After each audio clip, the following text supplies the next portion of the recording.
Terima kasih Anda masih bersama TA Jateng dan DIY, Mitra TA TV. Ribuan pemudik yang naik kapal perang KRI Banjarmasin 592 tiba di Pelabuhan Tanjung Emas Semarang. Kapal menempuh perjalanan dari Pelabuhan Tanjung Priok Jakarta hingga Pelabuhan Tanjung Emas Semarang selama 20 jam. Komandan KRI Banjarmasin 592, Kolonel Laut Pelaut Johannes Beronsman Cahyono mengatakan ada seribuan pemudik menaiki kapal perang KRI Banjarmasin 592. Pemudik dari Jakarta yang turun di Semarang sebanyak 1.323 orang dan sepeda motor 429 unit. Pemudik dari Jakarta yang turun di Surabaya sebanyak 311 orang dan sepeda motor 68 unit. Sedangkan pemudik yang berangkat dari Semarang turun di Surabaya berjumlah 4 orang dan sepeda motor 2 unit. Kapal melaksanakan pelayaran dari Jakarta, Surabaya ke Semarang dan menempuh perjalanan selama 20 jam.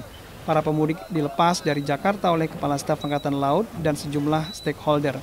Selama arus mudik dan balik Lebaran 2025 ini, TNI Angkatan Laut menyiapkan satu kapal, yakni KRI Banjarmasin 592 untuk melayani mudik gratis bagi masyarakat. Meski hanya satu kapal, muatan personil dan material ini paling besar. TNI AL telah memastikan kesiapan personil, kesiapan kapal, dan safety plan, terutama keamanan pemudik, sehingga pemudik selamat ke tujuan masing-masing. Berbagai fasilitas diberikan untuk kenyamanan pemudik selama menempuh perjalanan menggunakan KRI Banjarmasin 592 ini. Sementara untuk arus balik akan dilaksanakan pada 5 April dan berangkat dari Surabaya dan sandar di Semarang pada 6 April. Para pemudik akan kembali tiba di Jakarta pada 7 April mendatang. Kapal berjalan melaksanakan pelayaran dari Jakarta, Surabaya ke Semarang. Dari Jakarta ke Surabaya kita tempuh dalam 20 jam. Jadi kita dilepas juga di Jakarta oleh Bapak Kepala Staf Angkatan Laut bersama dari stakeholder sekitar 1.600 orang. Yang turun di Semarang, Pak? Kalau di Semarang turun sekitar 1.100 orang. Sementara itu, Komandan Pangkalan AL Semarang, Letkol Laut Pelaut Akbar Abdullah mengatakan untuk memudahkan para pemudik setelah turun dari kapal, pihaknya menyediakan bus akses transportasi ke Terminal Terboyo dan Stasiun Tawang.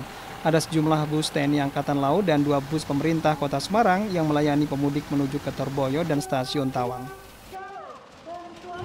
Berinisiasi untuk menghubungi dan menghadap Ibu Ali, meminta dukungan untuk kendaraan transportasi dari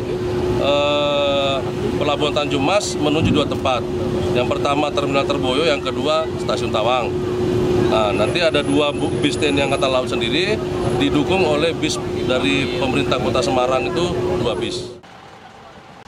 Sementara Wali Kota Semarang Agustina Wilujeng Pramestuti mengatakan mudik gratis menggunakan kapal perang ini merupakan bukti pemerintah menyayangi masyarakat. Pihaknya sangat berterima kasih kepada TNI AL yang memberikan fasilitas kepada para pemudik.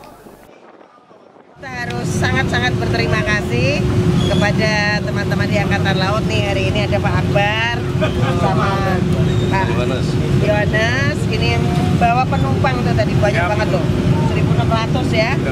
Ini sebentar di sini, nanti kemudian lanjut ke Surabaya. Ini adalah bukti bahwa pemerintah sangat menyayangi masyarakatnya. Vita Semarang, TA TV.